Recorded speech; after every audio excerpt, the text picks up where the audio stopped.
ሀይሜ ራሷን ስታወደቀች ምን አጋጠማት? ከወደቀችበትም አልሳተችም። ራሷን አልናቃችም። አሰላሙ አለይኩም ወራህመቱላሂ ወበረካቱ። ውድ የተከበራችሁ የቻናል ቤተሰቦች በያላችሁበት የአላህ እዝነት ራህመት ከእናንተ ጋር ይሁን እያልኩ ዛሬ ደግሞ በአዲስ ቪዲዮ ከች ብያለሁኝ። የመጣሁትን በሀይሜና በብሩኬ ነው። እንግዲህ ሀይሜና ብሩኬን የምናውቃቸው ምርጥ ታዋቂ ጸባያተኛ ነበሩ። ዛሬ ላይ ግን ምንድን ነው የገባባቸው ማላቸው ማለት ነው።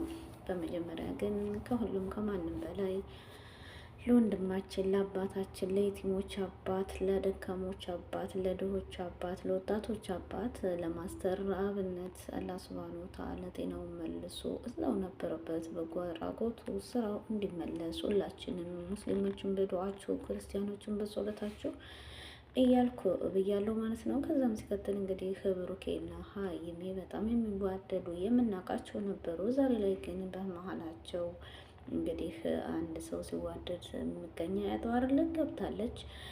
የብሩክ ፍቅረኛ ነኝ ብላ እንግዲህ አንድ ቀን ጠርታ ተገናኝተው በተገናኙበት ሰዓት ደግሞ የተፈጸመው ተፈጽሞ ከዛም እንግዲህ ሀይሚ ጋር መታ እኔ ዛሬ እርጉዝ ነኝ ከዋአቶ ከባለቤት ከፍቅረኛሽ እያለች ስትነግራት ሀይሚ ራሷን መቋቋም አልቻለችም። ምንድን ነው የምትይው? እስኪ በደንብ አስረጅኝን ያልገባኝም ስትላት ለምንድን ነው የማይገባሽ? ከፍቅረኛሽ ከብሩክ አርግዣለሁ። እንዴት የት እሱን አውቀዋለሁ እኔ እና እሱን ለመለያየት ነው ብትላትም እንዴት አስረሹ ነበር እንዴ? እሱ እየተደበቀ በሚመጣበት ሰዓት ያደረግነውን አድርገን አሁን ላይ ግን የልጅ አባቱ ሆኗል። የልጅሽን አባት ፈልጊ ስትላት የልጅ አባትማ ያንቺ ፍቅረኛ ብሩክ ነው፣ ስለዚህ ነገሩ እንዲህ ነው ብላ ስትላት ሀይሚ በድንገት ራሷን አንስታለች። ወይ ጉድ! ብሩክ ደነገጠ።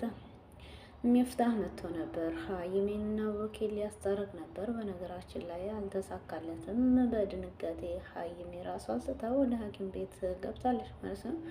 እውነት ይሄ ነገር ወዴት እየተካሄደ ነው? ድራማ ነው ወይስ እውነት ሀይሜ ድንጋይ ላይ የወደቀችው ለድራማ ተብሎ ነው? አረ ነገሩ ወዴት ነው? እችኛይቱስ በመሀላቸው ገብታ ምንድን ነው ሰውና ለመለያየት የሚዋደዱን? እንግዲህ ሀይሜና ብሩኬ ስንት ዓመት ፍቅረኛሞች የምናውቃቸው ሀገር ዓለም ያወቀው ነው።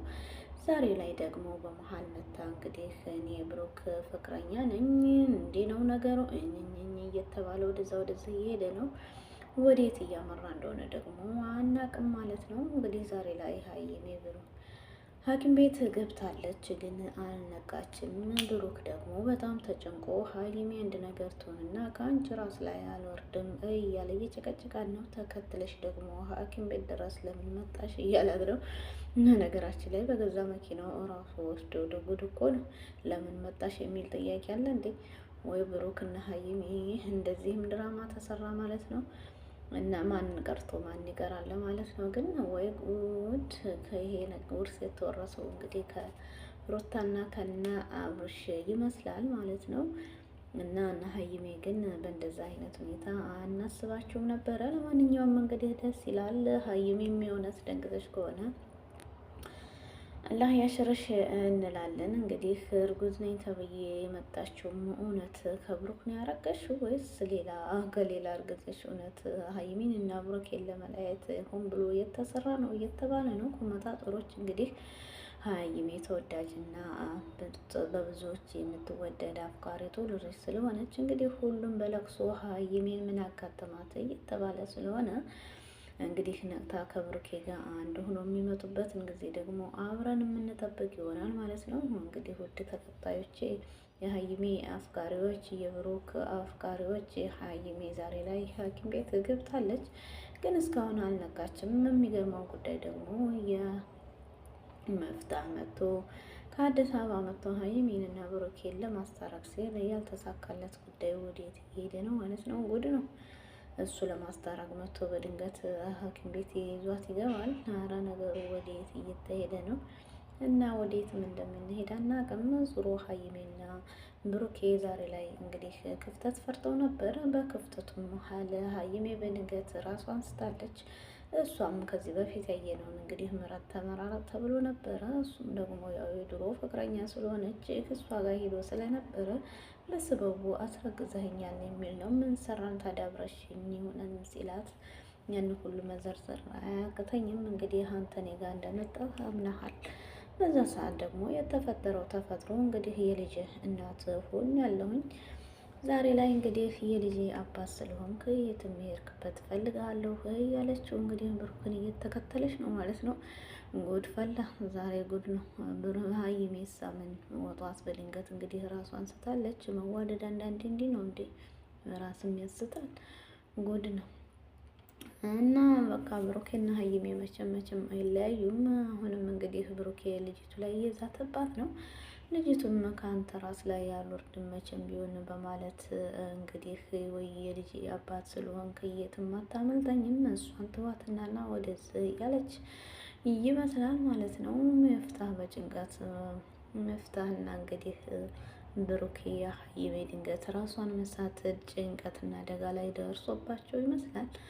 ጉድ ነው ነገሩ። ወዴት እያመለጠ ነው? እችኛይቱ ደግሞ ማናት? ማልኳን ነው ማልኮች ነው እያሉ ሲሏትም እሷ በግልጽ ልትናገር አልቻለችም። ከአሁን ቀጥለሽ እንግዲህ ከእነሱ ህይወት ወጥተሽ የራስሽን መኖር ትችያለሽ ቢሏትም እኔ ለምንድን ነው የልጁ አባት እኮ ነኝ የተሸከምኩት ልጅ ነው በማለት እንግዲህ በይፋ ተናግራ ነገሩን ሁሉ እያከረረች ሄዳለች።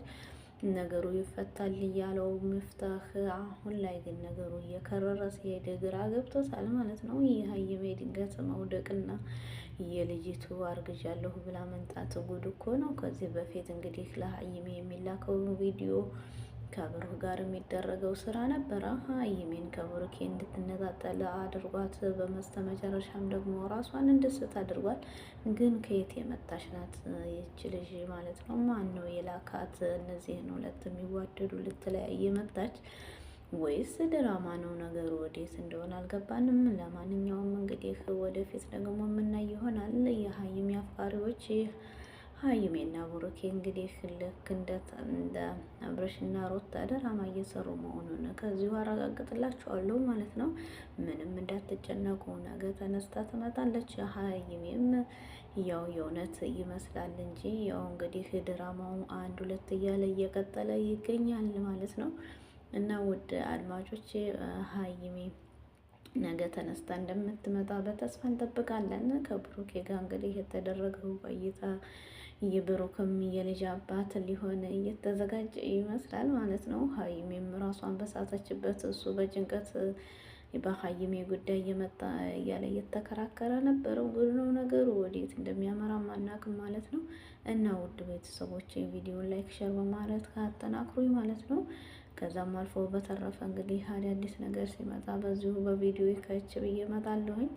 ስላዳመጣችሁኝ አመሰግናለሁ። በመጨረሻም አሁንም ደግሞ የማስታውሳችሁ እንግዲህ ስለ ወንድማችን አባታችን ማስተር አብነት ለሆነው አላህ ሱብሃነሁ ወተዓላ ከታመመው ህመም ወጥቶ ፈውሶት በጤና ተመልሶ በጎ አድራጎቱ እንዲመለስ ዱአችሁ ከዚሁም ከዛም በሌትም በቃልም እንዳይለይ ይላሉ ማለት ነው። ምክንያቱም ማስተር አብነት ታመመ ማለት ወይም እሱን አጣ ማለት የስንቱ ህይወት ገደል እንደሚገባ ከዚሁ ማሰብ አለብን ማለት ነው። የድሆችም ባቀጥ ያደረገ ወጣቱ አንገቱን ሲደፋ ቀና ያደረገ እናቶችን ሲያለቅሱ በሳቅ በፈገግታ የሞላ ከሱ እንቅልፍ ይልቅ ከሱ ጤና ይልቅ የሌሎች ጤና የሚያሳስነው ማስተር አብነት ዛሬ ላይ ምን አጋጠመው?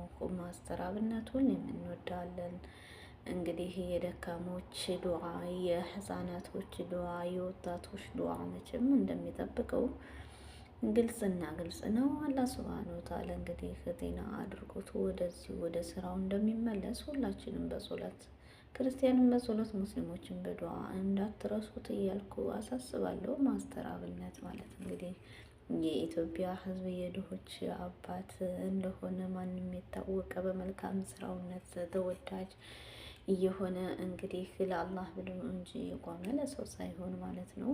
ለቤተሰቦቹ ጊዜ ሳይሰጥ ለታመሙ፣ ለወደቁ፣ ለሚያለቅሱ የጊዜውን እየሰጠ ነበረ። ዛሬ ላይ እንግዲህ ይህንን ስላደረሰበት እግሩም ሊቆመጥ የተባለውን እንግዲህ ከአምላኩ ቃል ገብቶ ይሄንን ስራ መስራት እንደጀመረ የምናውቅ ይሆናል ማለት ነው። እና ውዶችዬ ከዚህ እሰናበታችኋለሁኝ። ቪዲዮውን ግን ላይክ፣ ሸር በማድረግ አጠናክሩኝ። ሁሌም ነገም ዛሬም እንግዲህ ዱዓችሁ ለማስተራብነት አይለያችሁ እያልኩ ከዚህ እሰናበታለሁ። ባይ ባይ። መልካም ጊዜ ይሁንላችሁ።